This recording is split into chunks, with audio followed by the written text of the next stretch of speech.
ওই জন্য একটু আপনারাও গ্রামের লোককে একটু বলুন যে দেখো ভাই এরকম করে হবে না, সবাই মিলে একসাথে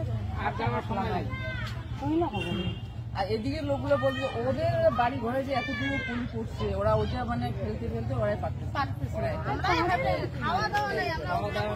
তাও দিদি 14 বার ফোন করতেছে, তাও আমরা আসলাম। কি করবে, দিদিদের উপরেই করার ভাব করতেই হবে, ওইটা তো করতেই হবে, কিন্তু না করলে উপায় নেই।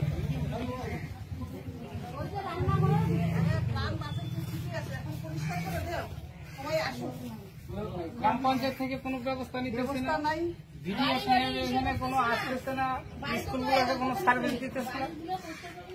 আর রান্না করে খাওয়াতে বলছে প্রথম তো জলটাই দূষণ, পরিবেশ দূষণ হয়ে গেছে।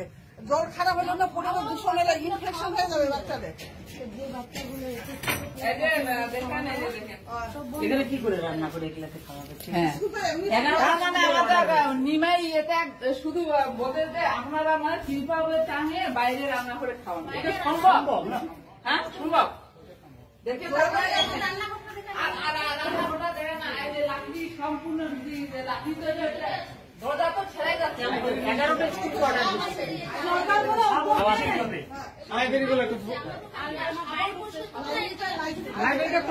লাইব্রেরিটা খুলে দাও।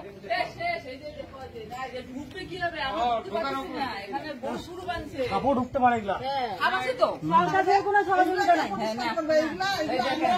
সরকার কিছু করে না। ফটো তুলে লাইব্রেরি খুলতে পারছি।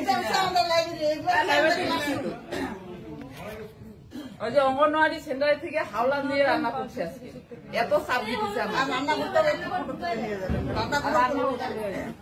আর এখানে কল তো কলের ওভার জল, এই পর্যন্ত জল উঠছে দেখা হয় যে এই পর্যন্ত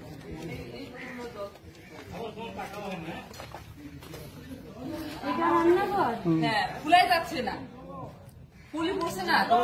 নতুন পাড়া অ্যাসিস্ট্যান্টকে তুলে নেন তো, রান্না মজুদ ঘর এটা একবারে তুলে ফটো তুলে নেন। হ্যাঁ রান্নার চাবিটা আচ্ছা তা খুলতে হবে না, আর খুলতে হবে বুঝা হয়ে গেছে।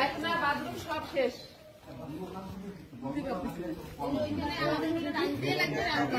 আমরা একটু রান্না করে এই স্কুলে মানে মানে না, এই জায়গায় রান্না করে বাচ্চাগুলো বেশি হবে না, আর আমাদের বাড়িতে স্কুলে রান্না আর এখানে অঙ্গনওয়াড়ি কিছু হইতেছে রান্না, কিন্তু আমাদেরকে বলে দিলেও হয় যে আপনারা ম্যাডাম ড্রাই ফ্রুট দিয়ে দেন, তাও তো আমরা ড্রাই ফ্রুট দিয়েই চলে যেতাম। হ্যাঁ করোনার সময় যেটা করছিল। ঘরেও কোথায় রান্না, হ্যাঁ ঘরেও রান্না খাবার, হুম শুকনো খাবার।